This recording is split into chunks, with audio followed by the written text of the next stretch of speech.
Ahora sí. Bueno, entonces, solo para mencionarlo de nuevo, en las clases anteriores llegamos a partir de un lagrangiano que fuera invariante SU2 left por 1, a obtener todos los bosones de gauge de la interacción electrodébil, ¿sí? Ahora, si recuerdan, había un problema porque experimentalmente sabemos que 3 de esos bosones parecen ser muy masivos, ¿sí? ¿Y cuál es el problema con agregar términos de masa en el lagrangiano que teníamos? ¿Que rompe la simetría?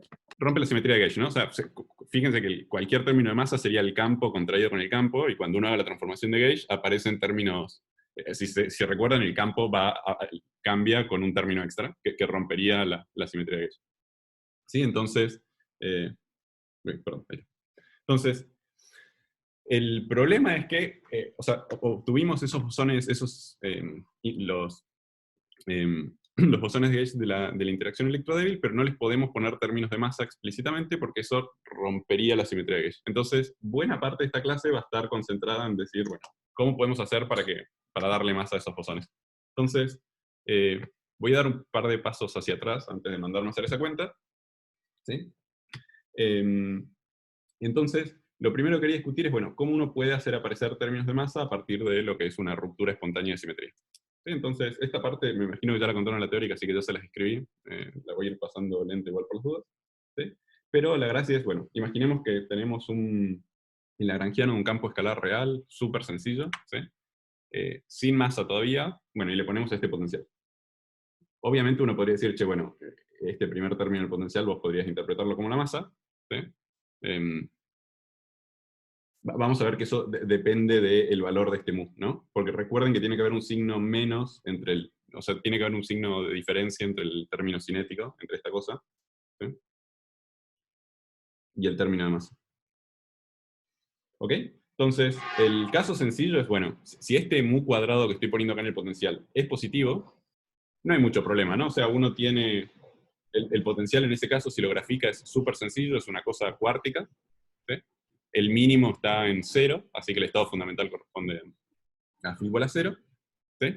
Y como este término toda esta cosa es negativa, ¿no? Porque un cuadrado es positivo, entonces uno diría, bueno, interpreto este primer término del potencial como el término de masa del campo, ¿sí? Y este término extra que pusiste es simplemente una interacción, que tendrá un vértice de esta pinta. ¿Ok? Nada muy extraño.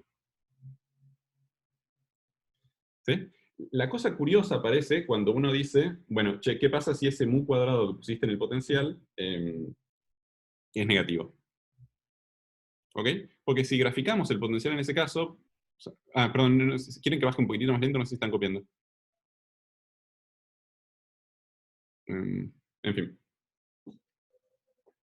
Eh, ok, bueno, sí, me imagino que esta parte le van a tener, así que... entonces, fíjense que si uno pone un término mu cuadrado menor a 0, la pinta del potencial es bastante más curiosa, ¿no? Porque uno pasa a tener mínimos en estos valores b y menos b. Haciendo la cuentita que es bastante paga, uno llega a que esos b y menos b son simplemente estos. O sea, estos mínimos del potencial están dados por raíz de menos mu cuadrado sobre lambda. ¿Sí? Y entonces lo que uno debería decir es, bueno, si este lagrangiano, en definitiva, nosotros lo vamos a interpretar, o sea, lo vamos a usar para calcular amplitudes de scattering en el framework de teoría de perturbaciones, ¿sí? El lagrangiano tendría que estar descrito en torno a los estados fundamentales de los campos, ¿sí? Y el tema es que para este potencial, o sea, para estos parámetros, eligiendo mu menor a 0, ¿sí? Este campo escalar real tiene estados fundamentales no triviales, ¿sí? Distintos de 0. ¿Ok? Entonces, fíjense que de hecho, si este mu es menor a 0, ¿no? Toda esta cosa es mayor a 0. Así que todo este término no podría interpretarlo como un término de masas. Lo que tendríamos que hacer es, de nuevo, reescribir este lagrangiano en torno, perdón, a los mínimos a los mínimos del potencial para este campo real, ¿sí? O sea, en torno a los valores al estado fundamental del campo.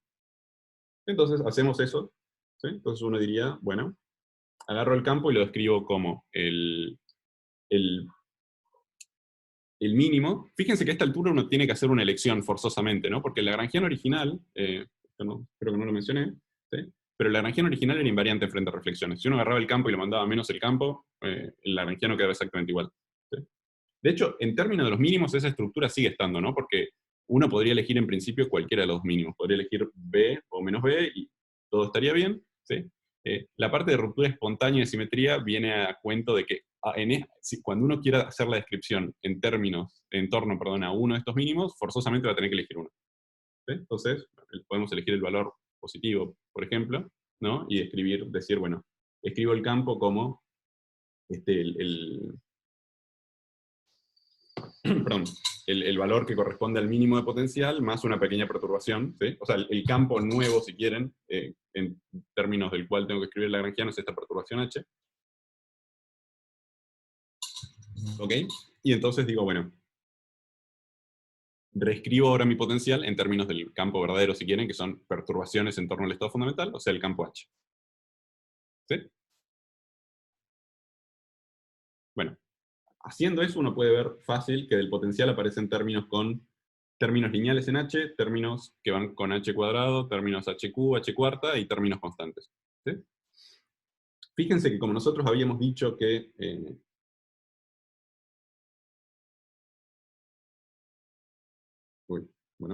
capaz en algún momento tengo que parar a cargar esto un cachito. En algún momento habíamos dicho esto, ¿no? Que b cuadrado lambda es igual a menos mu. ¿Sí? Fíjense que todo el término lineal en H se va, toda esta cosa es cero. El término proporcional a H cuadrado me termina dando un lambda b cuadrado. ¿Sí? Y entonces, cuando venga a ver qué pinta tiene el lagrangiano, pero escrito en términos de la perturbación en torno al mínimo, a lo que voy a llegar es, bueno, un término cinético para el campo H.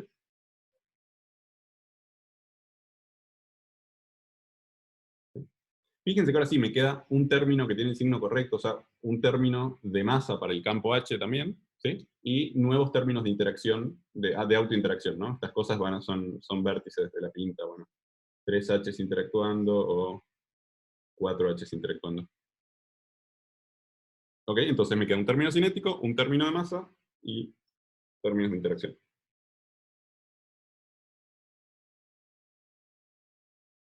¿Ok? Entonces, la idea es, uno arranca con un lagrangiano para un campo no masivo, ¿sí? Que tiene alguna simetría, que implica, o sea, con un potencial que implica un estado fundamental no trivial. ¿Sí? De hacer la descripción del lagrangiano en términos de perturbaciones alrededor de ese mínimo, es que aparecen términos de masa para este campo de las perturbaciones. ¿Ok? ¿Se entiende la idea cuál es la idea de hacer la ruptura espontánea de simetría para hacer aparecer términos de masa? Sí, sí, ok. Esto me imagino que lo habían discutido en la teórica. Ok, pero bueno, ahora sí a lo nuestro, que es... Disculpa, Nacho, antes de ir, ¿puedo hacer un comentario que a mí me confundía mucho? Por ahí la Sí, gente sí, obvio, obvio, todos los que quieran. O sea, un término de masa en un lagrangiano básicamente es algo que va como el campo al cuadrado, que Claro, no sí, sí, tiene sí. derivadas. Por eso a mí Exactamente. me confundía mucho, o sea, si esto no tenía masa, ¿cómo es que supuestamente después tenía masa? No es que, a ver, no es una masa real, digamos. Es este término que va como 2 lambda b cuadrado, que como acompaña al h cuadrado por una constante positiva, eso en definitiva se piensa como una masa. O sea, tiene toda la pinta de un término de que fuese una masa en un lagrangiano común. O sea, a mí esto me costó un poco entenderlo. No, no, está Pero perfecto. Pues, está tal cual lo dijo Guille. Em, buenísimo. Ok. Entonces, vamos a lo que nos interesa, que es, bueno, si quieren, la primera pregunta que me gustaría responder es, ¿cómo podemos darle masa a los campos de Gauge?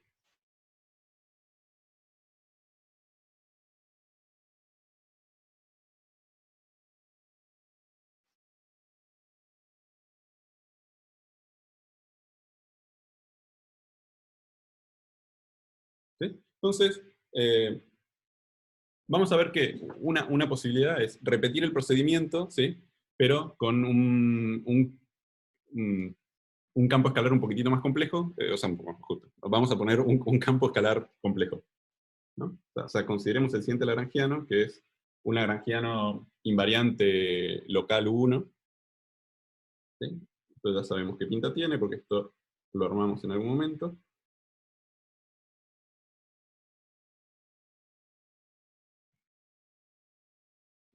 Y acá vamos a poner exactamente el mismo potencial, pero en términos de este campo que ahora es un campo escalar complejo.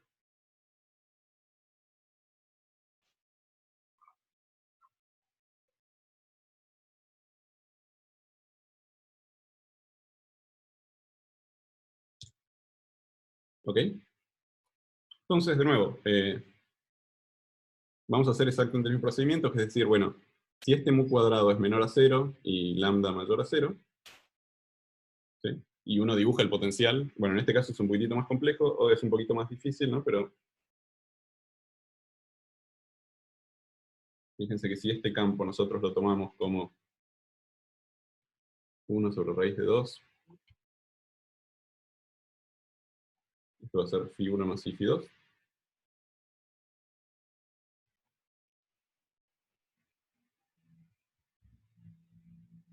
Bueno, el potencial tiene más o menos esta pinta, ¿no? En términos de phi1 y phi2. Y esto me imagino que también lo dibujaron.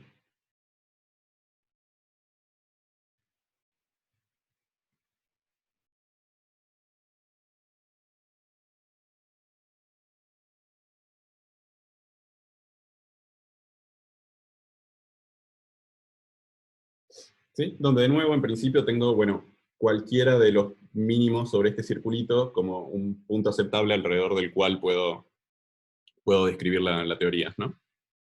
Entonces, al igual que antes, vamos a parametrizar, bueno, vamos a parametrizar de nuevo perturbaciones en torno a algún mínimo que hay que elegir en particular. ¿Ok? Entonces, para hacerlo lo más completo posible, hagamos lo siguiente. Bueno, de nuevo, ¿no? O sea, solo por completitud, pero de nuevo acá el mínimo no es difícil convencerse de que, de nuevo, esto tiene que satisfacer phi1 al cuadrado más phi2 al cuadrado igual a b cuadrado, donde esto es menos mu cuadrado sobre lambda. ¿Ok? Entonces lo que vamos a hacer es, bueno, parametrizar perturbaciones en torno a esto usando un h y un epsilon en la dirección compleja.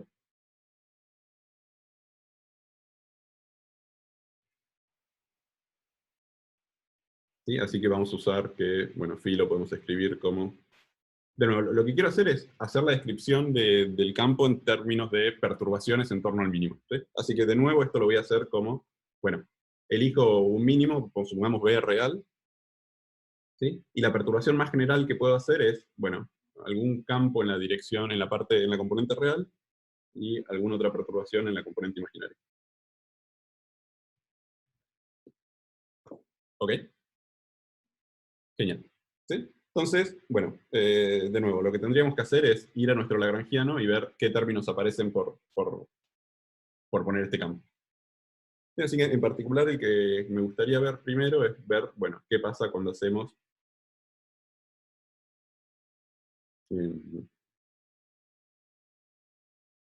la derivada covariante de este campo, ¿no?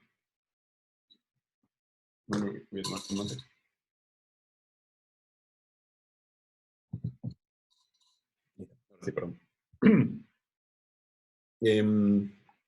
Bueno, entonces, ¿cómo se escribió la derivada covariante para un lagrangiano invariante 1 local?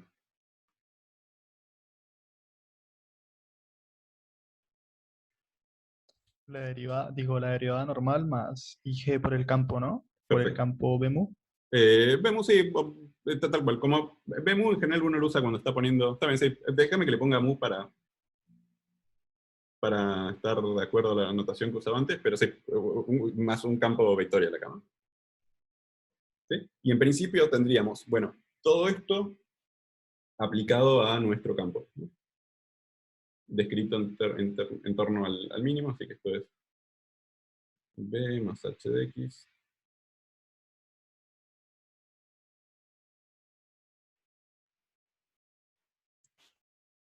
¿Ok? Entonces, acá la cuenta se empieza a poner un poquitito un poco molesta. ¿Sí? Pero lo que tendríamos que ver son, bueno, cuáles son los términos que aparecen de hacer la contracción esta de derivadas covariantes.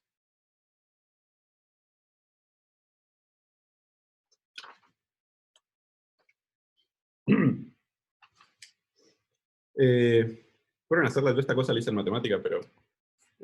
con el EMU, sí. Perdón, no había visto el chat. Pero fíjense que naturalmente van a tener términos de la derivada en términos de h, ¿no? O sea, seguro que acá van a aparecer términos de la pinta 1/2 de mu h cuadrado. Buenísimo. Van a aparecer términos con la derivada del campo epsilon también, que también va a tener dinámica.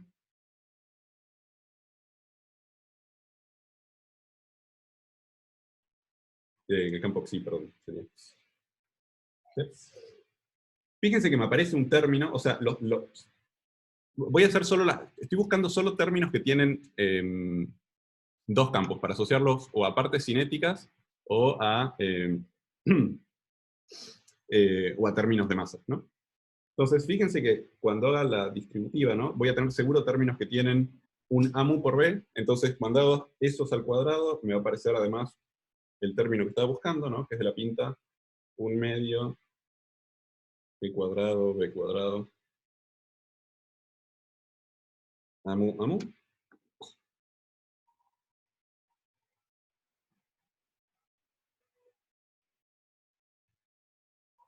¿Ok?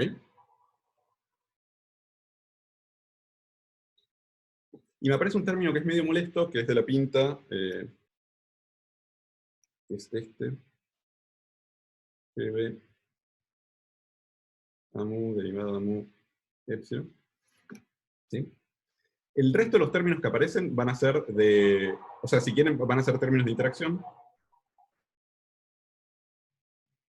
Vamos a poner términos.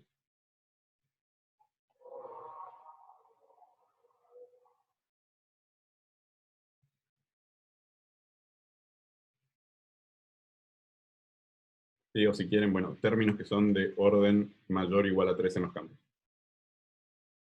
¿Sí?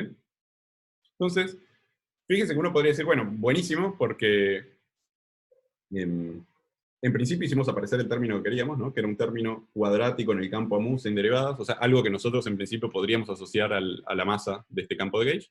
¿Sí? Nos apareció también algo un poco más molesto, que es este término que en principio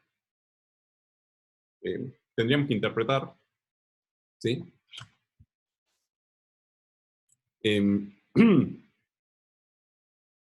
Perdón, déjenme que me sirva un mate. A ver.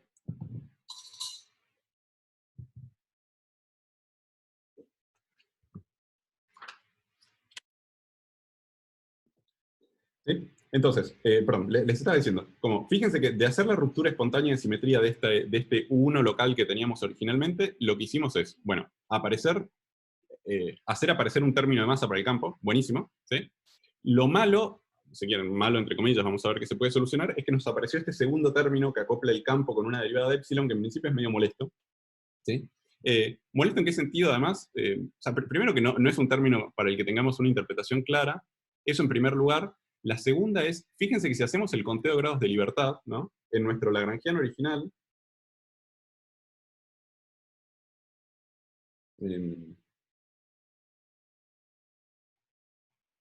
¿cuántos grados de libertad teníamos?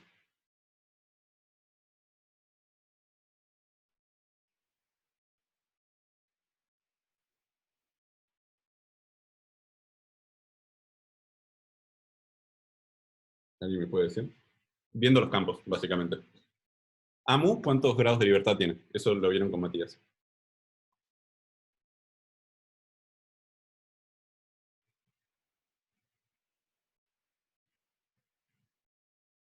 ¿3? ¿Cuántas polarizaciones tiene un fotón? O sea, si no, tiene más. 2. Bien, perfecto, ¿no? Entonces, en la región original teníamos 2 grados de libertad correspondientes, si quieren, a las dos polarizaciones de AMU. ¿Sí? O sea, 2 grados de libertad que vienen de la AMU. ¿Sí? ¿Y cuántos grados de libertad tiene un campo escalar complejo?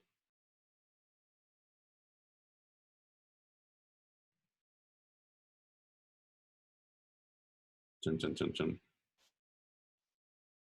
2 también, ¿no? Pero si recuerdan, el campo escalar complejo uno podría pensarlo como, bueno, una combinación de campos escalares reales, cada uno de los cuales tiene un grado de libertad.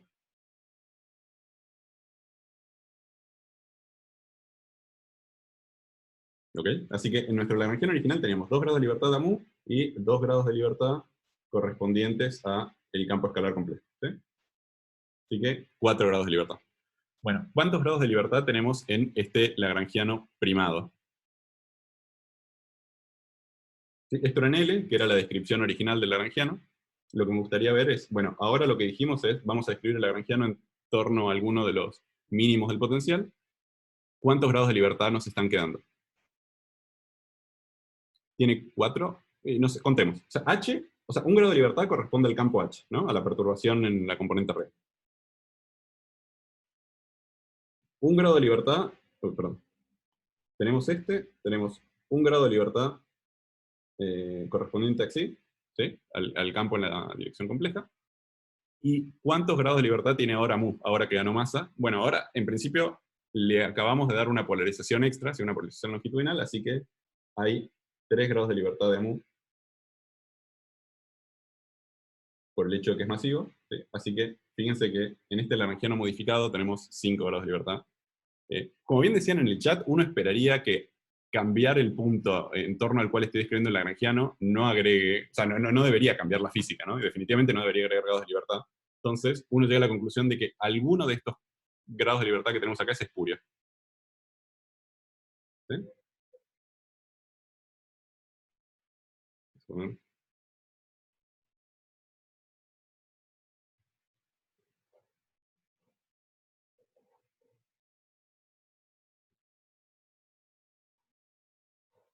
¿Por qué agrega un grado de libertad? No, estoy contando. Definitivamente no debería aparecer un grado de libertad extra. Pero lo que estoy diciendo es, en mi lagrangiano modificado tenemos el campo H, que es un campo escalar real, tiene un grado de libertad. Tenemos el campo Psi, que también tiene un grado de libertad, es otro campo escalar real. Y ahora AMU es masivo, así que AMU tiene 3 posibles polarizaciones. ¿Sí? Así que digo, si hago el conteo viendo qué términos me aparecen acá, llego a la conclusión de que este lagrangiano tiene 5 grados de libertad. Ah, la pregunta es por qué la masa agregaría un grado de libertad. Bueno, eso, si recuerdan la cuenta que les hizo Matías, para un bosón de gauge masivo, uno en principio tenía 3 posibles polarizaciones.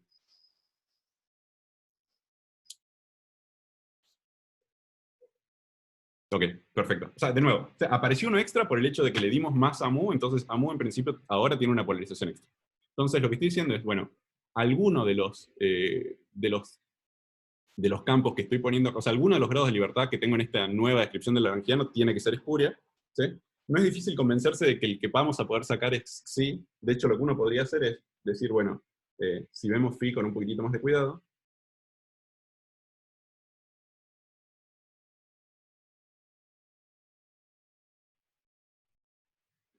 Igual me resulta raro, porque vos dijiste, bueno, ahora le puedo asignar un término de masa al campo AMU, pero o sea, lo que estás haciendo es asociar ese término cuadrático en G y en B y decir, bueno, esto es como si fuera un término de masa, pero o sea, hacer esa asociación y decir, bueno, ahora tiene un grado de libertad más AMU, como que me resulta raro. no, pero digo, o sea, si te acordás qué estructura tenía el campo de Proca, ¿no? Que era el que tenía las 3 posibles polarizaciones, era, o sea, la polarización que no tirabas era simplemente porque tenías un término con esta estructura, ¿no? Un medio del campo contraído consigo mismo. Claro, de ahí venía el nuevo grado de libertad. No, de ahí venía que, o sea, si ese término no estaba, tenías un grado de libertad, o sea, perdón, claro, tenías una condición extra que te tiraba una de las polarizaciones. Entonces, en la medida en que no hubiera un término cuadrático en los AMU, el número de polarizaciones era 2. Si ese término sí estaba, como en el lagrangiano de Proca, el número de polarizaciones es 3. Claro, eso es. ¿Sí? Genial. No, yo lo que dije es, a mí, para los bosones de gauge electrodebles, me hubiera encantado poner un término de esta pinta de entrada, ¿no? O sea, agarrar y empezar mi descripción del lagrangiano con esto. No podemos porque toda la interacción la dedujimos del hecho de decir, bueno, arranco con una simetría SU2 por 1 y la hago local y ahí veo que me aparece la interacción con los bosones de gauge electroweak, ¿sí? Y no hay manera de poner a mano de entrada uno de estos términos sin romper esa simetría. Lo que estoy viendo ahora es el hecho de decir, che, bueno, si a ese lagrangiano que tenías le agregás un lagrangiano a esta pinta, ¿no? O sea, un lagrangiano, un campo escalar complejo que también acople esas derivadas covariantes, ¿sí? Y ese campo escalar complejo tiene un potencial de esta pinta, bueno, naturalmente te aparece, o sea, sin romper además simetría de gauge, naturalmente te aparece un término cuadrático en el campo mu. No sé si quedó más claro o no. Sí, sí, sí, clarísimo. ¿Sí? Ok, perfecto. ¿Cómo se llama esto? Estoy pensando si no me estoy olvidando a decirles algo. Bueno, ahora van a ir surgiendo más dudas, me imagino. Entonces, lo que quería decir es, bueno, veamos el phi que escribimos con un poquitito más de cuidado, ¿no? Porque lo que nosotros dijimos es, che, bueno, este phi lo puedo escribir en torno a alguno de los mínimos que le quiero arbitrariamente, ¿no? De ahí el nombre de ruptura espontánea de simetría. Entonces, lo que dijimos es, bueno, elijo el B en el eje real, ¿sí? Y escribimos la perturbación como H más I epsilon. ¿Sí? Ahora, uno podría notar, ¿sí? Como teniendo en cuenta que H y epsilon corresponden a una perturbación, ¿no? O sea, diciendo, bueno, H es muy chiquitito, este Xi muy chiquitito. Voy a intercambiar arbitrariamente los nombres Xi y epsilon, sepan que me estoy refiriendo a lo mismo. ¿Sí? O sea, a primer orden en estas dos cosas, este término no es más que esto, ¿no? Es B más H.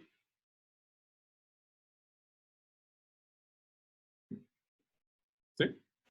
Fíjense que esta exponencial la puedo escribir de nuevo, o sea, esta cosa la podría escribir como, bueno, una identidad más esto sobre B. ¿Sí? Y si tiro todos los términos proporcionales a todos los términos que tengan campos al cuadrado, llego exactamente a lo que tenía arriba. ¿No? Ahora, esta segunda línea tiene una estructura sugerente, ¿no? Porque tiene exactamente la pinta de una transformación de gauge aplicada al campo escalar complejo, ¿no?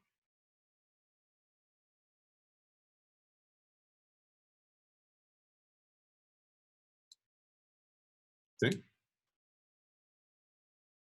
Entonces, de nuevo, la idea es, uno podría, si quieren, vamos a poner, bueno, reabsorber, ¿no? Porque nunca lo habíamos absorbido, ¿no? Pero, ¿sí? O sea, podría haber hecho una perturbación simplemente de la pinta B más H, ¿no? Porque las perturbaciones en la dirección imaginaria, si quieren, son fácilmente obtenibles vía una transformación de gauge. Dicho de otra manera, ese campo epsilon lo podría absorber vía una transformación de gauge.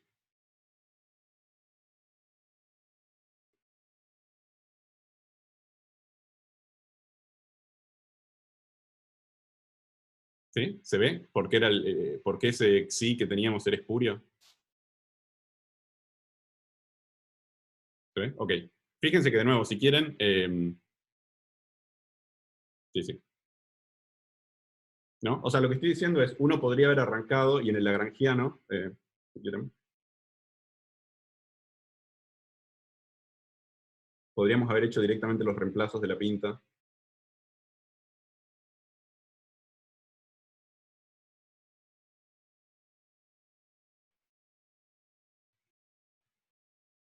Bueno, phi lo mando a esto que puse acá, básicamente a phi prima 1 sobre raíz de 2, b más una perturbación solo en la parte real. Esto, ¿sí? Y como esto corresponde a una transformación de gauge, a mu lo mando a mu prima.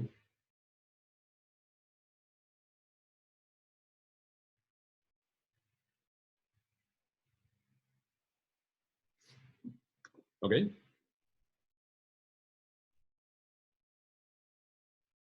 Haciendo esto, uno puede ver que ese campo epsilon, xi, simplemente no aparece en la descripción. ¿Ok? Entonces, haciendo esto,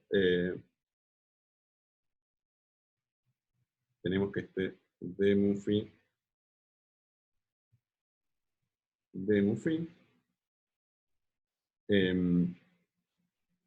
nos da entonces que habíamos dicho que teníamos. Bueno, nos aparece el término cinético en los H's.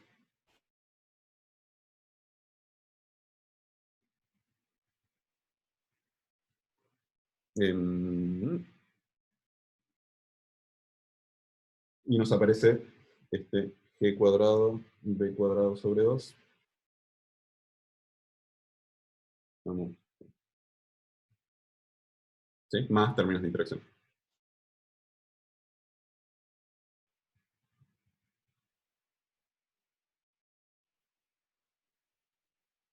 ¿Ok? Fíjense que esto no sé si recuerdan, no quería mencionarlo porque esto en general es algo que se ve con un poco más de cuidado en Teórica 3, pero déjenme hacer la mención nada más.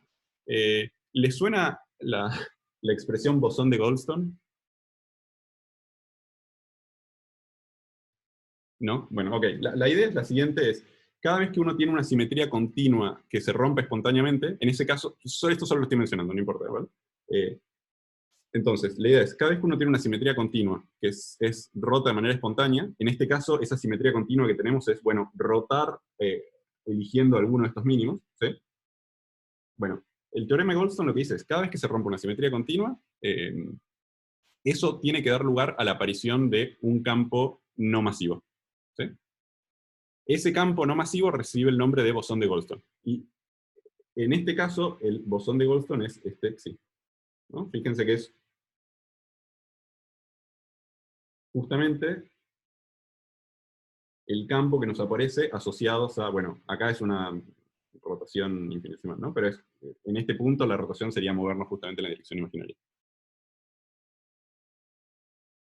¿Sí? Entonces, la gracia es que el grado de libertad extra que debería haber aparecido por el bosón de Goldstone es absorbido en la nueva polarización del campo AMU.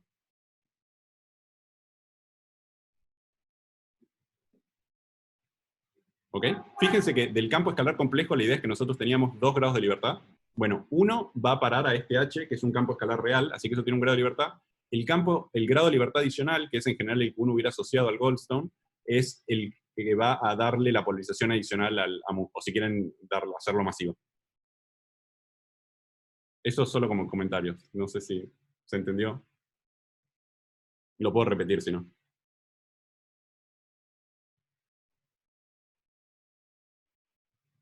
¿Sí? Entonces, esto déjenme escribirlo solo para que les quede, por las dudas, ¿no? Pero el grado de libertad...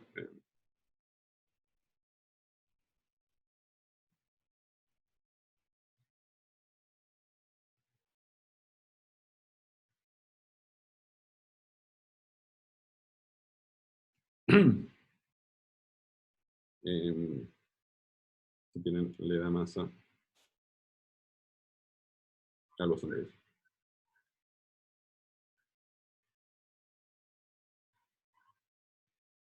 ¿Ok? Buenísimo. Ahora, a todo esto nosotros hasta ahora solo vimos, o sea, arrancamos con este lagrangiano, ¿no? Que dijimos que era invariante frente a transformaciones U1 locales. ¿Sí? Me acabo de dar cuenta, perdón. Acá agreguen... Nadie me dijo nada, ¿no? Acá me faltó el término asociado a la dinámica de los campos AMU.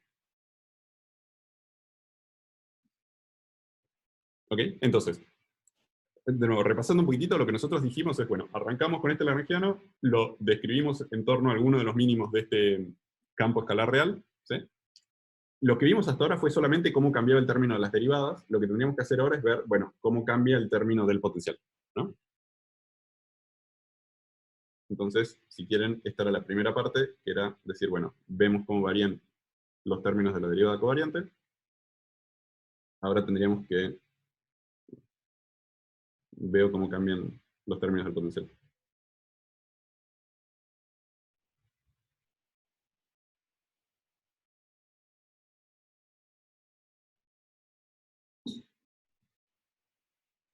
¿Sí? O sea, lo que tenía originalmente era esta cosa.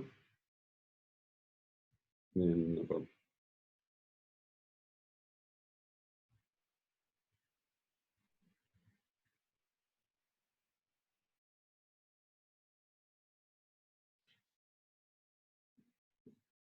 ¿Ok? Y de nuevo, acá hay que hacer exactamente lo mismo de antes. Fíjense que de nuevo podría reemplazar acá o sea, decir, bueno, este phi es un medio de... Habíamos dicho este es B más H. Déjenme poner el y epsilon un ratito, si quieren lo voy a poner en color. Vamos a ver que justamente el término de masa, como les dije, no está porque es un bosón de Goldstone. ¿Sí? Entonces, haciendo estos reemplazos, hagan la cuenta, de nuevo, esta la hice en matemática para simplificar un poco, pero lo que deberían llegar es algo de la pinta.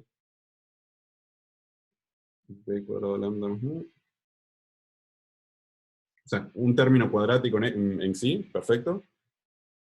Hay un término lineal en H, que también tiene la misma estructura.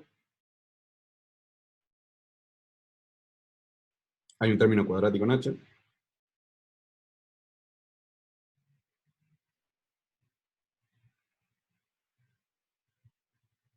¿Sí? Y, de nuevo, términos de interacción.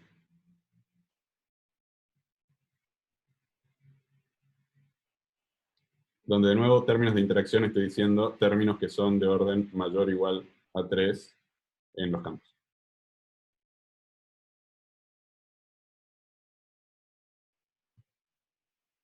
¿Ok? Ahora, fíjense que igual que antes, nosotros sabemos que, bueno, ya lo dijimos, ¿no? Pero mu cuadrado es menos b cuadrado lambda, así que el término, todo el término correspondiente, lineal en H no está, el término de masa en sí tampoco está bien, habíamos dicho que esa cosa iba a ser no masiva, ¿sí? Y el único que nos queda es este, que nos termina dando 2 veces b cuadrado lambda. ¿Ok? Entonces, juntemos todo lo que tenemos hasta ahora.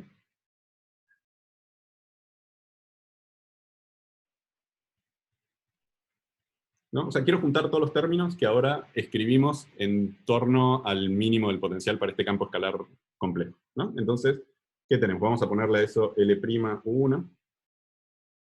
¿Sí? Entonces, habíamos dicho, bueno, tenemos un término cinético para el H, buenísimo.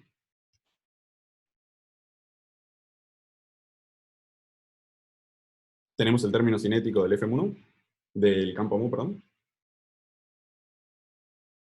F1, F1. Buenísimo, esos son los términos cinéticos. Fíjense que del potencial nos apareció un término de masa para H, ¿no? Este tipo de acá.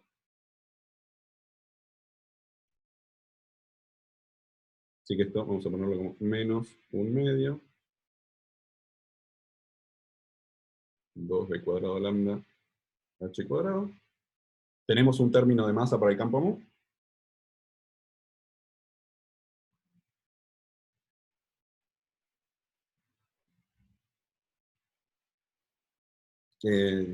Y bueno, términos de interacción.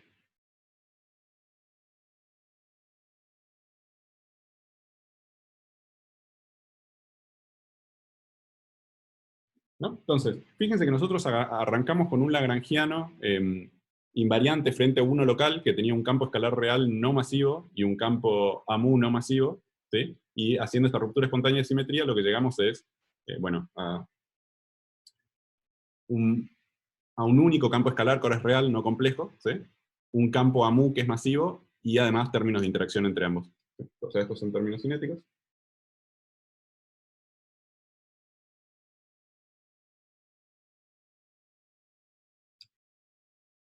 Términos de masa. Y términos de interacción. ¿Ok? ¿Alguna pregunta hasta acá, antes de que las cuentas se complejicen un poquitito más? La idea va a ser siempre la misma, vamos a complejizar cuál es el lagrangiano original que vamos agarrando para hacer la ruptura espontánea de simetría. ¿No? ¿Ninguna duda? Si hay alguien más que dice no, sigo. No.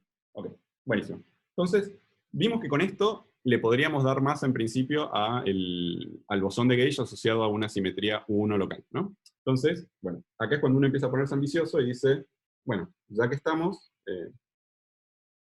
veamos si le podemos dar masa al triplete de campos de Gauge que aparecen de romper una simetría de U2 local. ¿Sí? Entonces, hacemos exactamente lo mismo. Voy a ir haciéndolo al estilo Halsen. El Halsen está hecho igual. Hace el ejemplo pavo primero, el campo de Gauge 1, después un SU2, y después íbamos a mezclar todo y tratar de sacar los campos posta del modelo estándar. Entonces, de nuevo, el nivel de dificultad inmediatamente superior, es decir, bueno, ¿sí? Veamos un L invariante frente a SU2 local.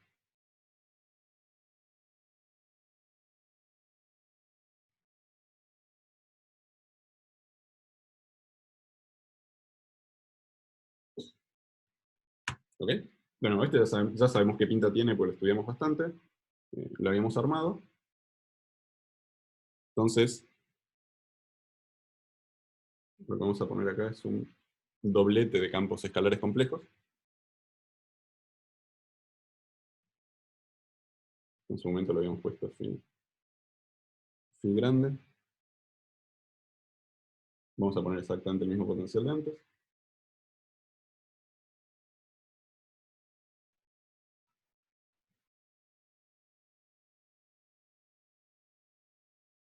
¿Sí? Donde, de nuevo, este phi mayúscula corresponde a un doblete de campos escalares complejos.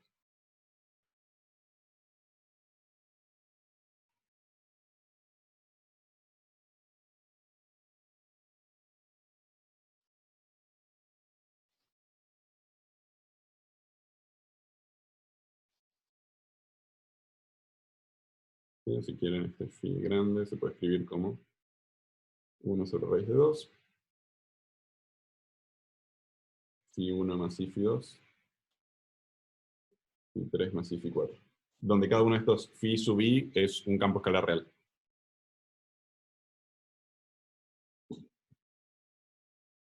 ¿Ok? ¿Todos de acuerdo con que este lagrangiano es invariante frente a SU2 local, ¿no? O sea, sí. Entonces, manquemos un segundito.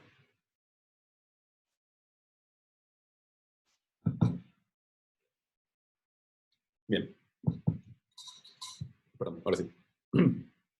Entonces, de nuevo, ¿no? Vamos a hacer exactamente la misma mecánica de antes y decir, bueno, si este mu cuadrado es menor a 0, lambda cuadrado mayor a 0, ¿no?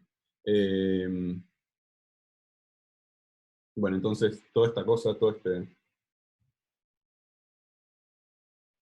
Vamos a llamar a todo esto, si quieren, menos b de phi de phi. ¿Ok?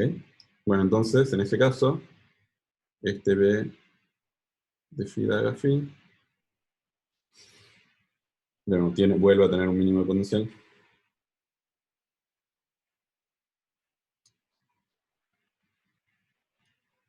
Tiene un mínimo, perdón.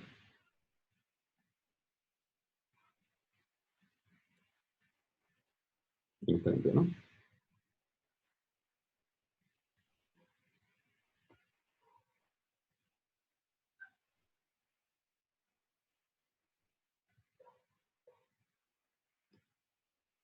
¿Okay? Fíjense que la estructura es la misma, la única diferencia es que ahora, bueno, el cuadrado del campo es simplemente una cosa que tiene más campitos al cuadrado, ¿no? Cuando hicimos un único campo escalar real, era ese campo al cuadrado, para el campo complejo era, bueno, la componente real más la componente imaginaria al cuadrado. Para este doblete, el mínimo va a estar en, bueno, la suma del cuadrado de cada uno de estos campos reales. ¿No? Entonces, bien, perfecto. Entonces, ¿qué es lo siguiente que tendríamos que hacer? Siguiendo la analogía con los casos anteriores.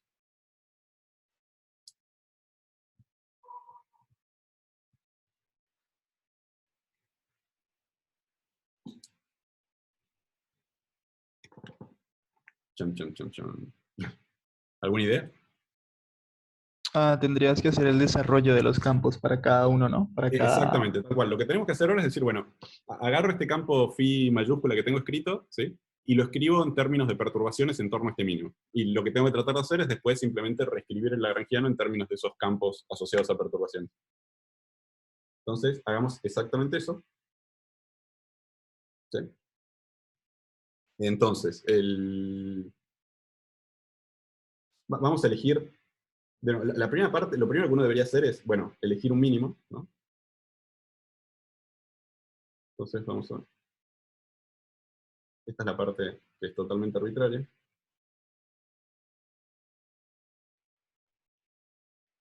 Entonces, lo que vamos a hacer es... Voy a simplificar un poco las cuentas.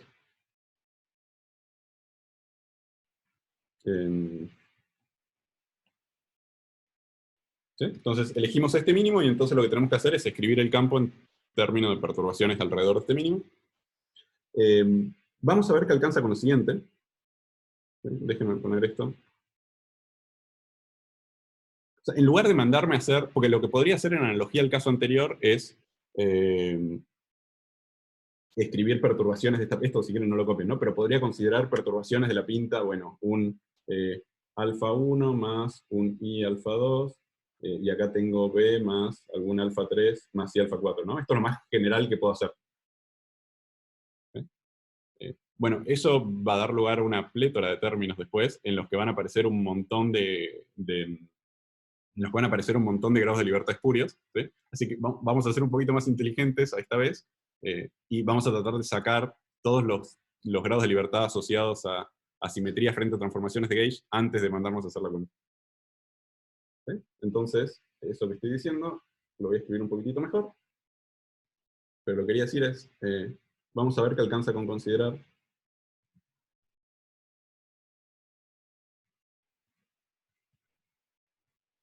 perturbaciones de esta forma.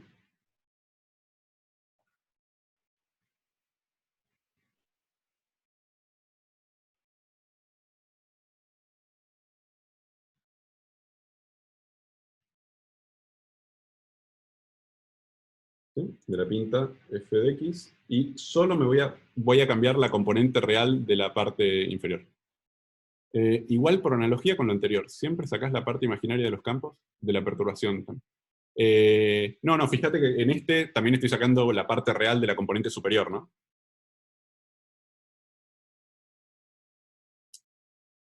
De nuevo, lo que voy a hacer es, déjenme escribir esto de esta pinta, ¿no? O sea, solo voy a perturbar la componente, la parte real de la componente inferior de este doblete, ¿sí? Y vamos a ver que cualquier otra transformación más general que uno se le ocurra siempre está ligada a esta vía una transformación de gauge, ¿no? Entonces, para hacer eso, consideremos una transformación de gauge general, si quieren, ¿no?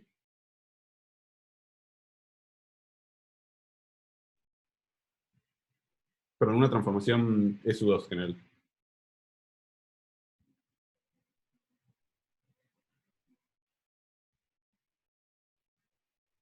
¿Sí? ¿Qué pinta tenían esas transformaciones? Esto lo hemos visto.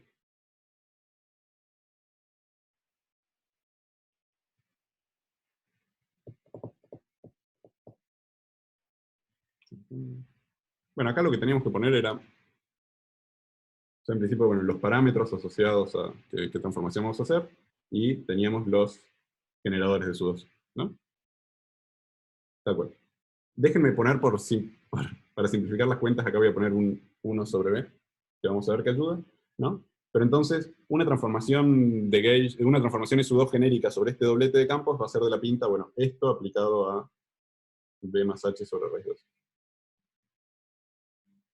¿No? Entonces, veamos qué pinta tiene esto.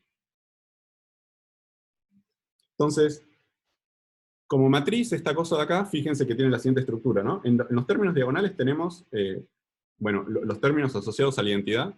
Bueno, si quieren, déjenme escribir esto una vez más, ¿no? Pero esto lo puedo escribir como identidad más IATA sobre B. Todo esto aplicado a este doblete.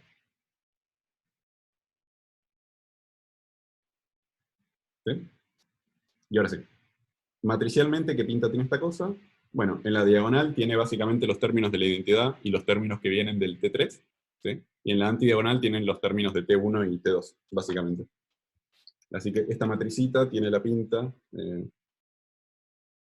es 1 más i alfa 3 sobre b. Acá tengo i sobre b, alfa 1 menos i alfa 2. Acá tengo exactamente lo mismo con un menos de diferencia. I sobre b, alfa 1 más i alfa 2. Y acá tengo un i 1 menos i alfa 3 sobre b. Perfecto.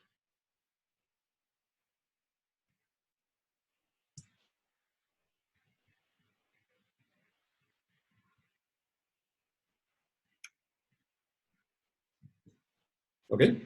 Bueno, entonces hagamos esta cuentita.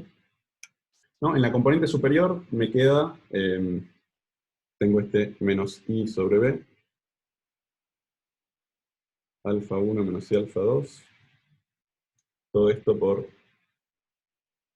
b más h sobre raíz de 8. Y en la componente inferior me queda 1 menos i alfa 3 sobre b, todo esto por b más h sobre raíz de 8.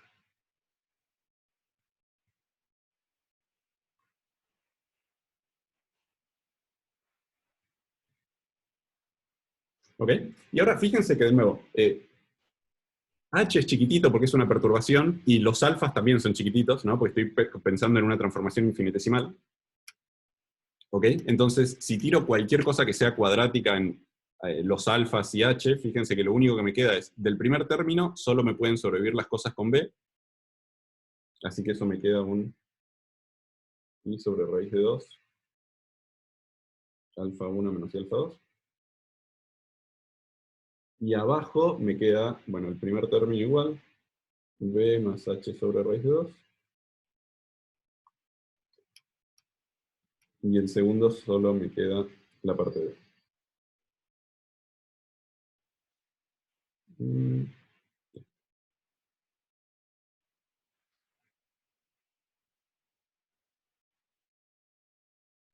¿Ok?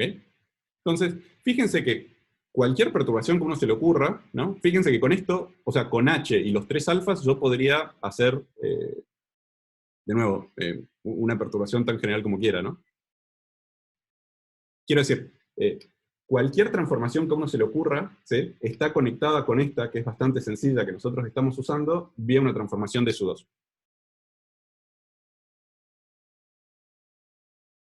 De SU2 local, ¿no? ¿Todos de acuerdo con eso? ¿Se entendió lo que conté? ¿O quieren que lo repita?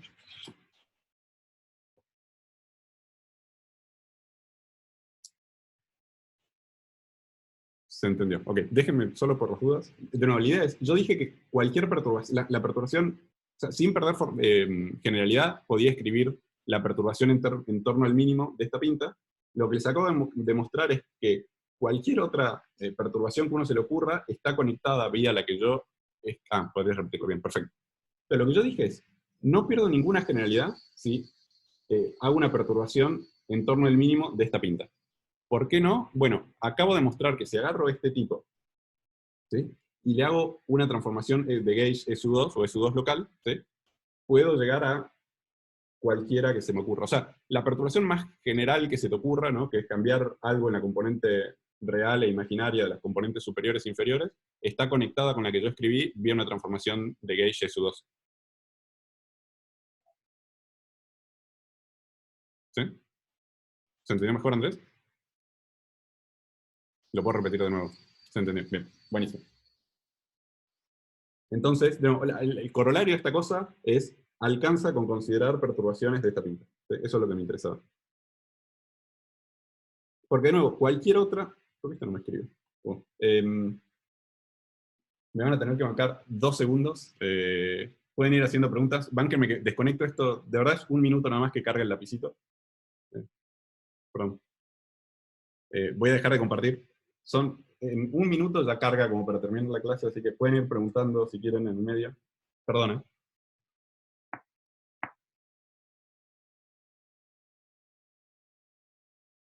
No sé, ¿alguna pregunta que quieran ir haciendo?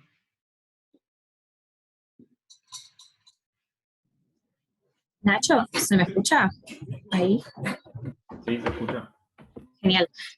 Yo tenía una duda, en un momento me confundí como cuando, o sea, siempre propusimos el campo phi grande como con Sí. 4 componentes, Ajá. y ahora estamos en uno con 2 componentes, y en un momento como que me perdí, dije como que es como si suponemos que el de 4 son 2 de 2, y estamos tomando uno de ellos. No, pero ¿O siempre... me mareé? Hasta ahora, en los casos anteriores, siempre habíamos propuesto dobletes, o sea, 2 componentes de campos escalares complejos. O sea, que cada componente, la componente superior y la componente inferior, solo hay 2, pero cada una es número real más i, más una parte imaginaria. Entonces, ese doblete de campos escalares complejos lo puedes pensar como, bueno, 4 campos escalares reales. Perfecto, y ahora estamos tomando uno de esos campos complejos. Ahora lo que estoy tomando es, ¿vos decís para la perturbación? Claro, sí. Ah, no, solo estoy perturbando, claro, en la dirección de uno de esos campos escalares reales. Pues fíjate que no estoy sumándole una parte imaginaria en la componente inferior.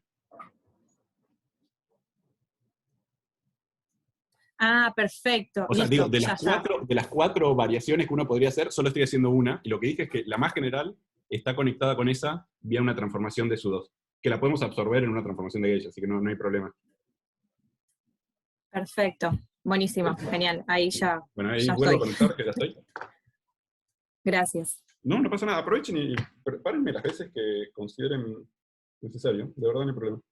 Bueno, entonces, ahí vuelvo a compartir. Chancho, bien, estamos de vuelta. Perfecto. Bien, buenísimo. Entonces, de nuevo, lo que le está diciendo el colorario es que me alcanza con considerar perturbaciones de esta pinta. ¿Bien?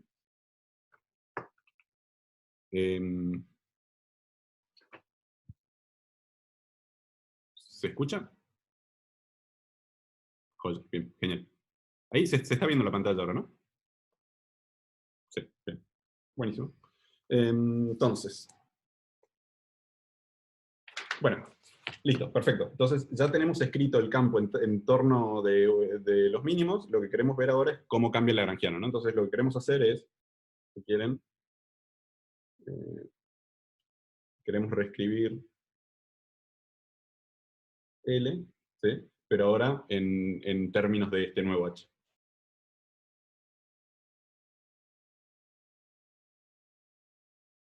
¿Ok? Entonces, hagamos la misma operatoria del caso anterior, que es decir, bueno, veo qué pinta tienen los términos de la derivada covariante de este phi. ¿Ok? Entonces, bueno, esto también ya lo habíamos escrito, pero esta derivada covariante la escribo como la derivada común más un IG, los generadores de este SU2, con los campos de gauge correspondientes. ¿Sí? Y tengo que operar, hacer que todo esto opere sobre este campo perturbado.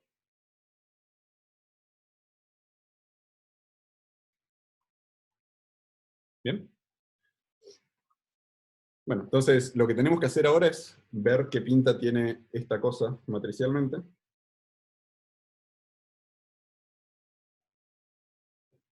¿Sí?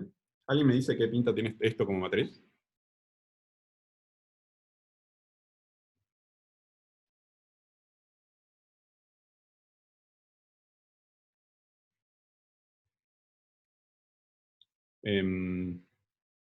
Bueno, en la diagonal de entrada vamos a tenemos los términos de la derivada, ¿no? Y acá tengo en principio los términos con el campo 3, ¿no? Más IG W mu 3. Acá déjenme poner el 1 sobre raíz de 2 afuera. Bien.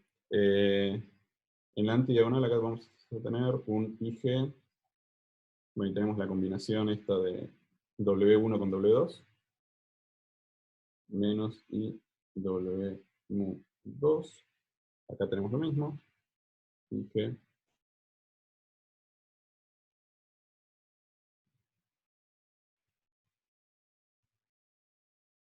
Y acá también tenemos este término de derivada, pero con un menos para el campo W mu 3. ¿Ok? Y todo esto operando sobre 0 más BH.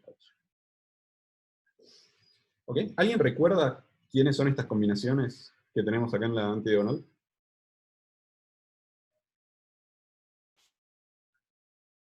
Perfecto. W más y W menos, ¿no? O sea, si recuerdan, en realidad, bueno, casi esto es raíz de 2, pero está perfecto, ¿no? Esto es raíz de 2 por W menos, ¿no? Este tipo de acá es raíz de 2 por el W más. No, pero está muy bien. Y solo como comentario, pero recuerden que hacer W más menos conjugado les cambia el signo del I, así que esto les da un W menos más. ¿Ok? Bien, entonces, bueno, veamos qué pinta tiene esto. La cuenta es medio molesta, pero conceptualmente ya no hay nada nuevo respecto a los casos más sencillos que habíamos visto, ¿no? Porque todo esto ahora es simplemente, bueno, 1 sobre raíz de 2, y hay que ver qué pinta tiene esto como doblete. Entonces, la parte de arriba me da un IG B más H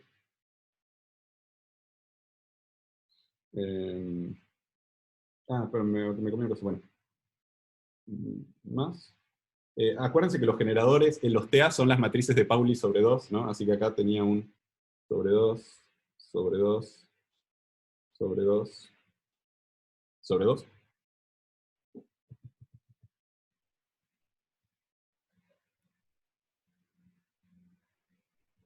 Ok, esta es la parte superior. Y la parte inferior tenemos la derivada de H.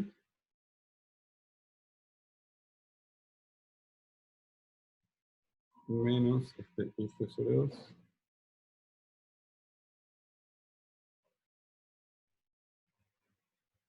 Excelente. ¿Sí? Bueno, y ahora viene la última cosa espantosa que hay que hacer con este, que es decir, bueno, ahora tenemos que ver el término que efectivamente aparece en el lagrangiano, ¿no? Que es de la pinta de mu phi dagado por de mu phi. ¿Sí? Fíjense que dagar lo único que va a hacer es cambiarme los W más por W menos, ¿no? O sea, además de transponerme este doblete. Entonces, de acá vamos a ver qué sale. Bueno, del producto del primer término me va a salir el cuadrado de toda esta cosa, ¿sí? Y una contracción de un W menos por un W más. Entonces, ese primer término tenemos un cuarto B más H cuadrado G cuadrado W menos mu W más mu. Buenísimo. Del término de abajo tenemos el cuadrado del primero, que es el término cinético para H. Excelente, ¿no? Medio de mu H de mu H. ¿Sí? Y después tenemos el cuadrado del último término, que es fácil porque es un cuadrado de W3, así que esto termina dando G cuadrado sobre 8, B cuadrado más H cuadrado,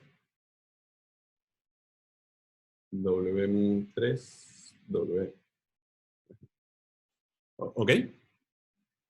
De nuevo, simplemente hice el cuadrado de esta cosita. El cuadrado, bueno, el dagado por esto. ¿Sí? Entonces, fíjense que varios de los términos que están acá tienen cosas de la pinta. Por ejemplo, acá va a haber algún término que sea h cuadrado, w menos, w más. ¿Sí? O sea, de todos estos términos solo me voy a quedar con los que tienen dos campos, ¿sí? Para interpretarlos o bien como términos cinéticos o como términos de masa. Entonces, esta última línea la voy a reescribir. De nuevo, todos los términos que tengan 3 o más campos, voy a decir que son términos de interacción y no me voy a gastar mucho en ellos. Entonces, fíjense que del primero, como ya tengo dos WMUs, el único que me interesa es quedarme con la parte que tiene el B cuadrado. ¿Sí? Así que eso me da un B cuadrado, G cuadrado sobre 4, WMU menos, W más mu. Bueno, tengo el término cinético de H.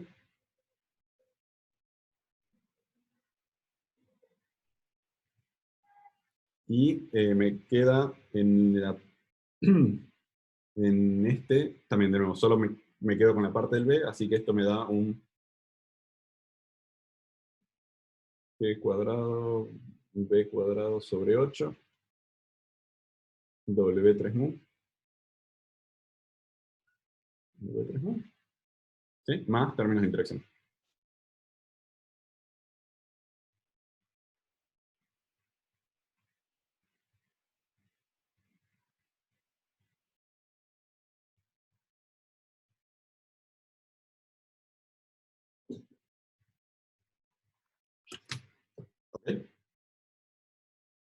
De hecho, el otro término que tendríamos que ver es, de nuevo, bueno, habría que ver de nuevo qué pinta tiene este B de phi daga por phi, pero por la estructura que tiene es sumamente fácil de convencerse que va a ser exactamente lo que ya habíamos sacado antes. Si quieren, hagan la cuentita. Pero todo esto me va a dar de nuevo un medio, 2 veces b cuadrado, lambda cuadrado por h cuadrado, más términos de interacción.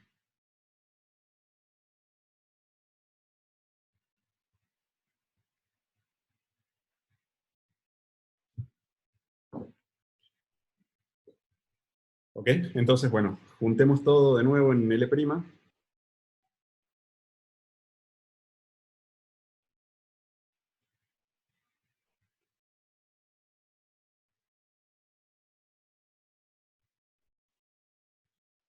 Bien, ¿qué nos queda para este L'? Bueno, tenemos de entrada los términos cinéticos para H y para los campos W.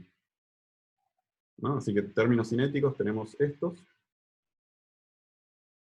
Y teníamos el menos un cuarto G-A, G-A. Bueno, fíjense que nos aparece un término de masa para el H igual que antes, ¿no? O sea, nos vuelve a aparecer un menos un medio, 2 b cuadrado, lambda cuadrado, ¿sí? Fíjense que nos aparecen términos de masa para los 3 W-mus, que son exactamente los mismos, ¿no? Porque todo esto se puede escribir G cuadrado, B cuadrado sobre 8,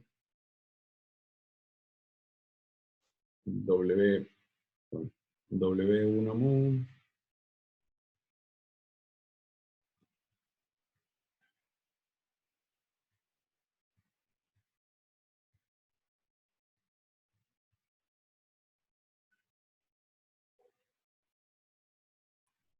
¿sí? Y bueno, términos de interacción, que son un montón.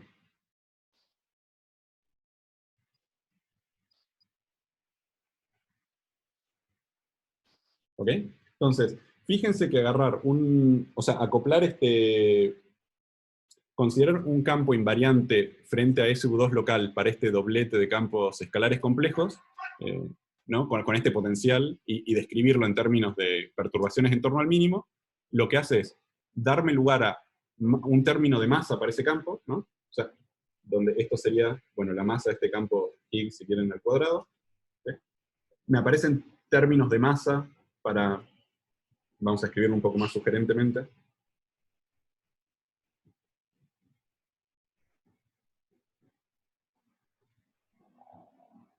¿sí?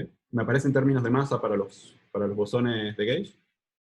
Fíjense que romper este SU2 local lo que hace es darme exactamente la misma masa para los tres, y me aparecen interacciones entre el Higgs y estos campos.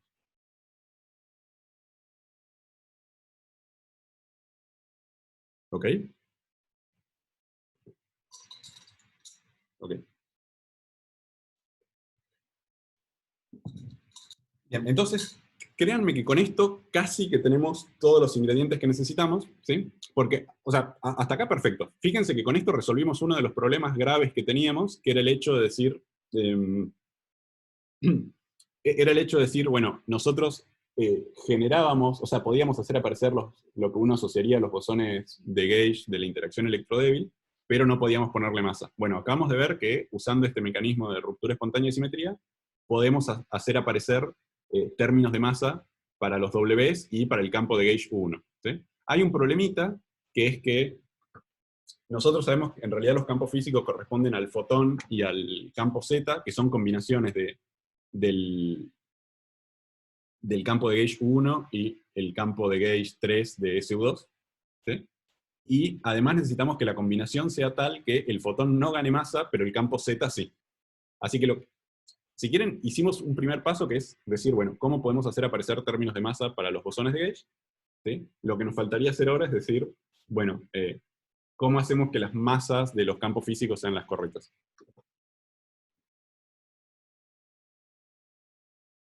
¿Sí? ¿Se entiende lo que quiero hacer en esta última parte? Lo que voy a hacer ahora es decir, bueno, vamos a ver qué pinta tendría que tener el lagrangiano que tengo que agregar para que el fotón efectivamente no gane masa, y el campo Z sí. Bien, buenísimo. Excelente. Y como comentario adicional, volviendo a esto a los bosones de Goldstone, fíjense que en este caso, lo que yo hubiera dicho, que son mis 3 bosones de Goldstone, son los asociados a estos 3 parámetros, alfa 1, alfa 2 y alfa 3. ¿Sí? Entonces, de nuevo, los grados de libertad asociados a esos 3 campos de Goldstone son los que absorbimos en una polarización extra para cada uno de los bosones de Gauge, ¿no? Entonces, cada uno de esos 3 grados de libertad, lo que hace es darle masa a cada uno de los 3 campos de Gauge que tenemos. Nada, eso. Buenísimo. Entonces, vamos a la última parte, que de verdad es muy parecido a lo que acabo de hacer, solo que agregando un campo extra, ¿sí? Pero vamos a...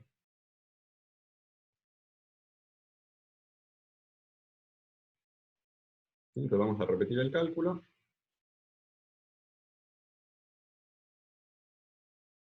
Pero vamos a considerar ahora un lagrangiano que sea invariante frente a SU2 por U1 local.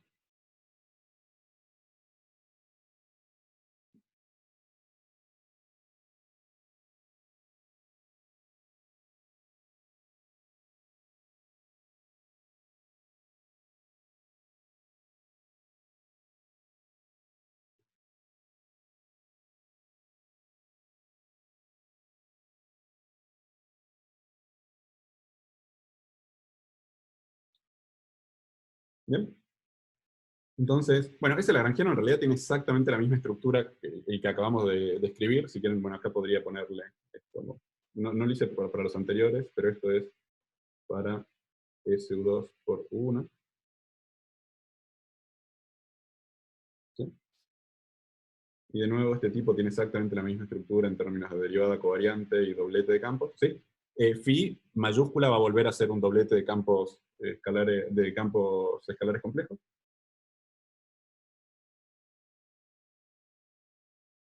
Y el potencial que le ponemos a este campo phi es exactamente el mismo de antes.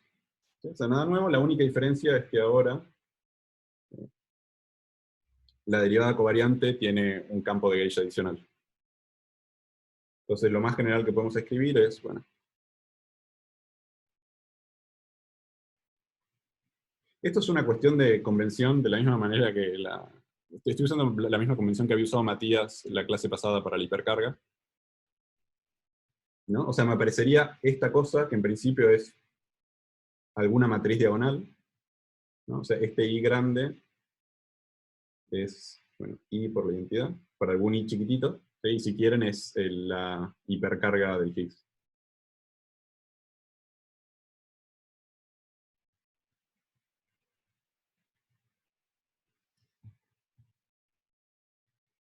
Bueno, esto, y después tenemos, voy a escribir así. Así que bueno, esta es la derivada covariante que tendríamos que considerar para un lagrangiano invariante frente a SU2 por 1 local. Así que bueno, ¿están todos de acuerdo de que el mínimo del potencial es exactamente el mismo de antes y usando la misma línea de argumentación puedo considerar una perturbación similar? ¿Hay alguien que no esté convencido de eso?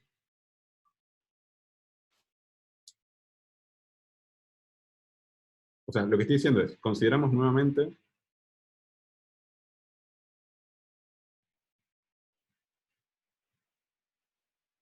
¿sí? Un mínimo de la pinta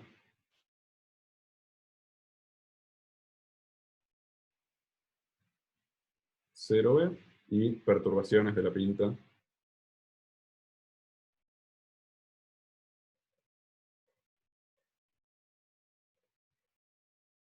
¿sí? De manera totalmente análoga al caso anterior, cualquier otra que se les ocurra está conectada con esta vía una transformación de Gauge. Buenísimo. Entonces, de nuevo, tenemos escrito el campo en términos del mínimo de potencial. Lo que tenemos que hacer ahora es ver simplemente cómo queda el lagrangiano escrito en términos de estos campos H. Entonces, vamos a mandarnos a hacer la cuenta. Van a ver que la cuenta es sumamente análoga al caso anterior. ¿Sí? De hecho, esta va a ser exactamente la misma matriz que teníamos antes, con la adición de estos términos asociados al campo 1, simplemente. Entonces, déjenme escribir rápido esta matriz, pero es créanme que es igual a lo que vimos antes. Acá lo que me quedaría es un I, G', I. Ah, igual estoy bien de tiempo. Me pensé que era bastante más tarde.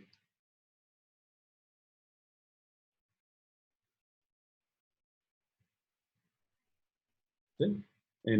Los términos fuera de la diagonal vuelven a quedarme las combinaciones más y menos de los Ws. Esto vuelve a ser W más.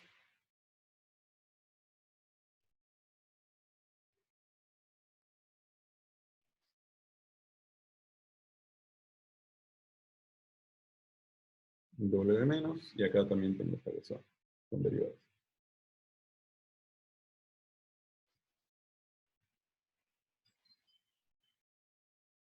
Y un menos en el último término.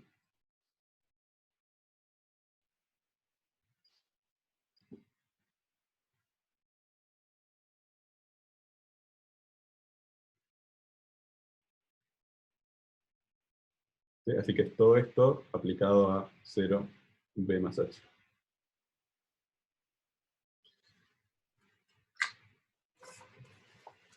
Me faltó el 1 sobre raíz de 2. Claro. Entonces, toda esta porquería no es más que bueno, la componente superior, me queda un IG, esta es exactamente igual a la que teníamos antes, no hay ningún cambio. B más H, W mu más, genial. Y la componente inferior es muy parecida con la adición del campo de gauge asociado a la transformación 1. Así que esto es D mu H sobre raíz de 2.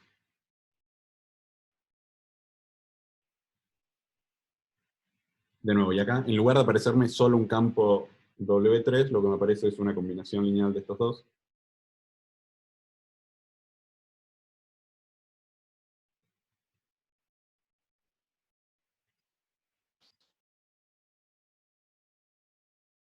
¿Sí? Sin mayores cambios fuera de eso.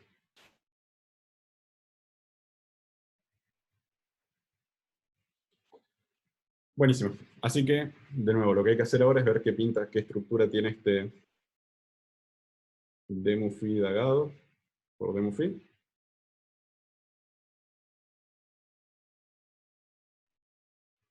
¿Ok? Entonces, fíjense que va a haber toda una parte que es completamente análoga, que son, o sea, vuelven a salirme los términos cinéticos asociados al campo de Higgs, vuelven a salirme los términos de masa de los W más menos. ¿Sí? Esa parte es totalmente análoga. Eso vamos a dejarlo escrito. Si quieren, acá ya podría incluso hacer, vamos a hacer esto así. Vamos a explicitar esto como, bueno, un medio.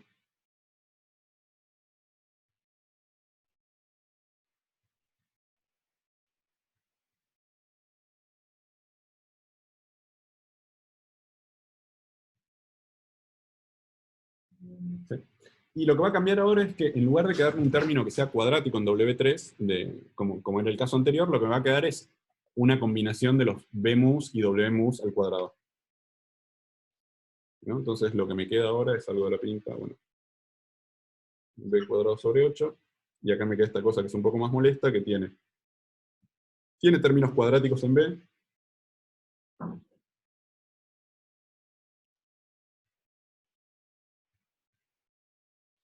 tiene los términos cuadráticos en los W3,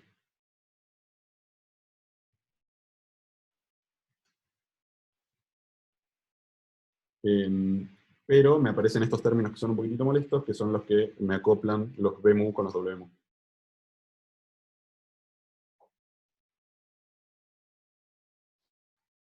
W3. ¿Ok? Entonces, primera cosa, bueno, de acá lo bueno es que ya me aparecen, si quieren, de acá ya puedo leer cuál es la masa de los W1 y W2, ¿no? Porque toda esta cosa de acá, si quieren, la puedo reescribir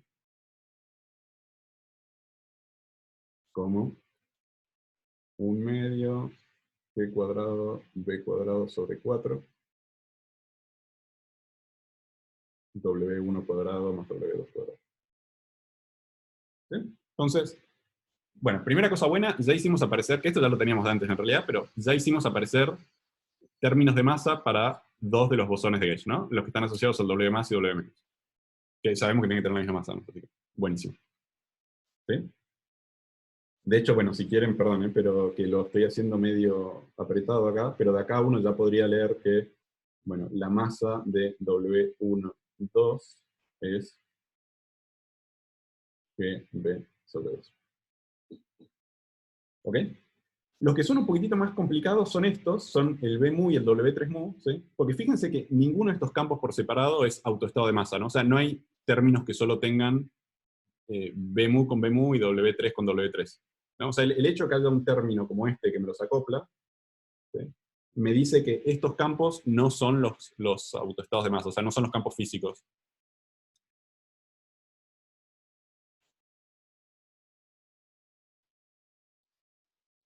¿Ok? Entonces, lo que tenemos que hacer es tratar de reescribir esto en términos de combinaciones lineales de los BMU y W3MU que sí sean autoestados de masa. ¿Sí? Entonces, fíjense que todo este paréntesis, ¿sí? O sea, toda esta cosa yo la podría escribir como, me voy a concentrar solo en este último término, pero fíjense que la podría escribir como, bueno, un doblete que tenga el campo W3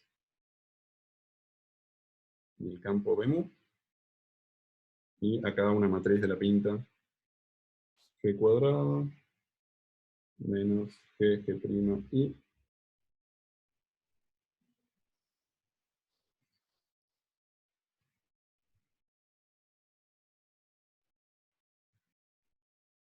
todo esto con un W3MU BMU. ¿Sí? Simplemente lo estoy reescribiendo.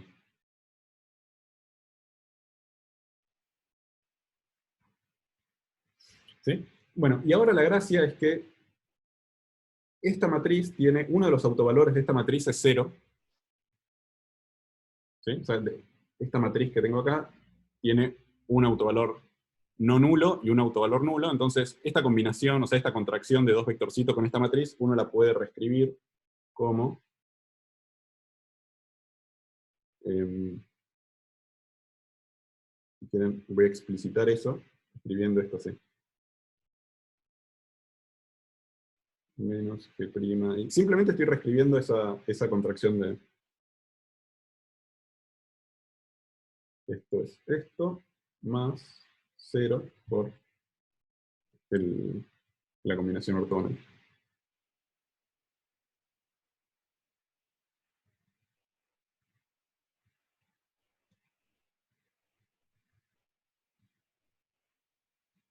¿No? Entonces, fíjense, lo importante para anotar acá es que este término que tenía acá, ¿sí? Que me mezclaba BMU con W3, lo puedo reescribir en términos de un campo que tiene masa, ¿sí? Correspondiente a esta combinación, ¿sí? Y un campo que no tiene masa, correspondiente a esta otra combinación.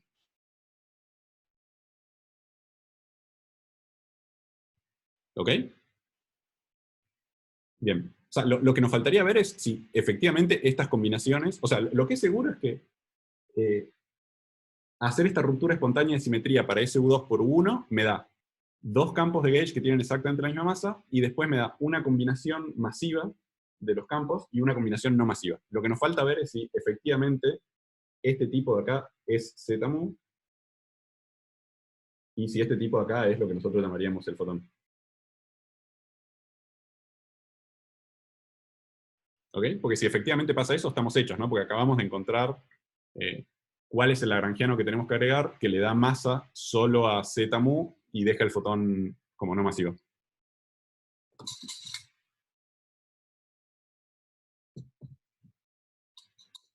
Bien. Entonces, fíjense que eso va a equivaler a fijar, bueno, quién es este I de acá, que acá no se nota que es una I, pero es una I.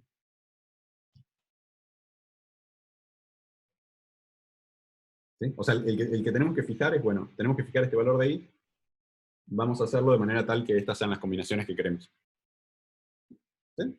Entonces, si quieren vamos a poner acá, esto lo recordamos de la clase anterior, o de hace dos clases, ¿no? Si recuerdan, yo podía escribir ZMU y AMU como combinaciones de estos campos, de los campos de SU2 y de 1. ¿Sí? En particular la combinación de estas cosas era, bueno, coseno tita de Weinberg menos seno tita de Weinberg.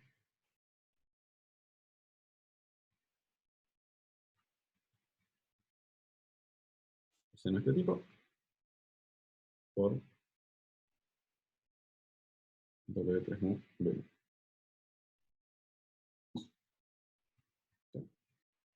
Y de hecho esto también habíamos visto que se podía reescribir como 1 sobre g cuadrado más g' cuadrado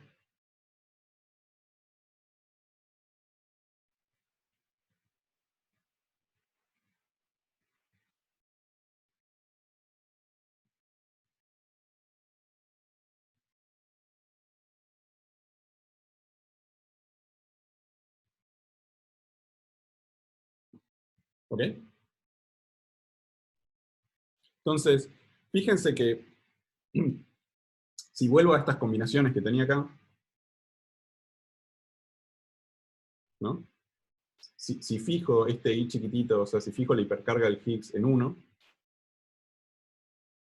entonces fíjense que los términos que tengo me quedan de la pinta, bueno, b cuadrado sobre 8, acá me queda g por W3mu, menos g' por Bmu al cuadrado, más 0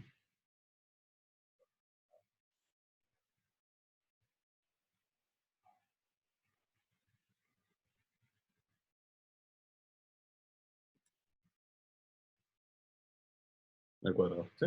Y fíjense que efectivamente esta primera cosa corresponde, esa es proporcional al ZMU, ¿no? O sea, toda esta cosa de acá no es más que, bueno, g cuadrado más g' cuadrado, ZMU, y toda esta cosa de acá es efectivamente g cuadrado más g' cuadrado, vamos. ¿Ok? Así que todos esos términos de masa que teníamos los podemos reescribir como los podría escribir como, bueno, 1/2 de la masa del z al cuadrado, ZMU, más 1/2 de la masa del fotón al cuadrado, AMU, ¿sí? Donde, bueno, este mz es b sobre 2, raíz cuadrada de esta cosa, y la masa del fotón es 0. ¿Ok? Así que llegamos a lo que queríamos, que era, bueno, o sea, proponer un lagrangiano de entrada acá, ¿no? O sea, un lagrangiano para un doblete de campos escalares complejos, que sea invariante frente a SU2 por 1 local, ¿sí? Y bueno, y con este potencial, efectivamente nos permite obtener, bueno, términos de masa para ese campo de Higgs, términos de masa para 3 de los bosones de Gauge, ¿sí? Y un bosón de Gauge no masivo. De hecho, fíjense que además esto predice que la masa del Z no va a ser igual a la masa del W, que esto es algo que se mide experimentalmente. Pero, en fin, fíjense que si hacen masa del W sobre la masa del Z, esto habíamos dicho que era B sobre 2 sobre, por G, sobre B sobre 2 por G cuadrado más G' al cuadrado. ¿Sí? Y esto no es más que G cuadrado sobre esta cosa. Y esto es, perdón, acá no es G cuadrado, G. Y esto es lo que llamábamos coseno del ángulo de Weinberg. ¿Ok? ¿Alguna pregunta? Terminé temprano finalmente. Bueno, había arrancado tempranito también.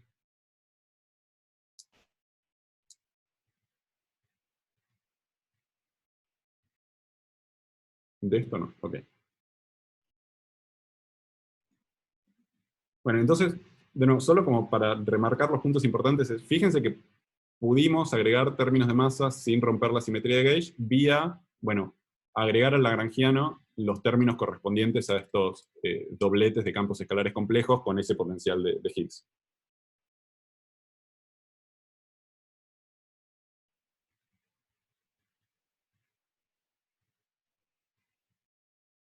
Ok. De hecho, solo para terminar de redondear esto, ¿no? Fíjense que si junto todo y escribo, bueno, cuál es el L' de SU2 por U1, ¿qué tendríamos? Bueno, tenemos el término, de nuevo, el término cinético del campo de Higgs, de este H. Tenemos los términos cinéticos de los campos de Gauge.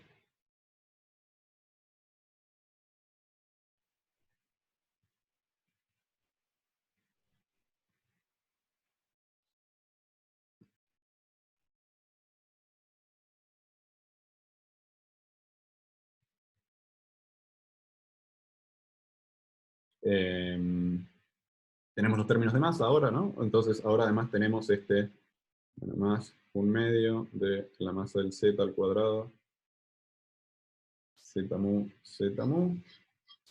más 1/2 de la masa de los W al cuadrado,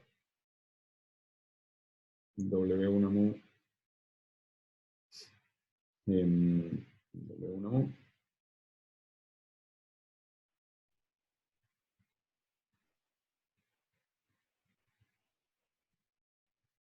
Tenemos además el término de la masa del Higgs, ¿sí? Que eso aparece el potencial.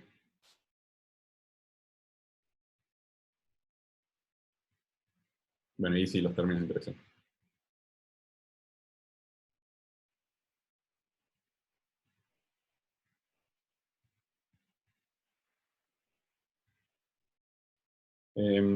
Esto solo para redondear qué pinta tenía el lagrangiano finalmente. Bueno, no sé, ¿alguna pregunta de lo que vimos? Fíjense que, o sea, con esto resolvimos uno de los grandes problemas, que era decir, bueno, ¿cómo hacemos que los bosones de Gauge sean masivos sin romper la simetría de Gauge? Bueno, eso lo logramos. Hay un problema más que no mencioné en esta clase, que es el hecho de que nosotros para los fermiones separamos las partes right y left, pero Matías ya les contó que cualquier término de masa acoplaría right con left, que es algo que no queremos que pase. Así que la clase que viene, que es la última práctica que tenemos, va a estar un poco, va a estar dedicada en realidad a ver, bueno, a resolver el último problema que tenemos, que es cómo poner términos que le den masas a los fermiones. Va a estar también relacionado al mecanismo de Higgs, en definitiva, pero bueno. Ok, si no hay consultas de esto, dejo de compartir dejo de grabar primero. A ver si puedo.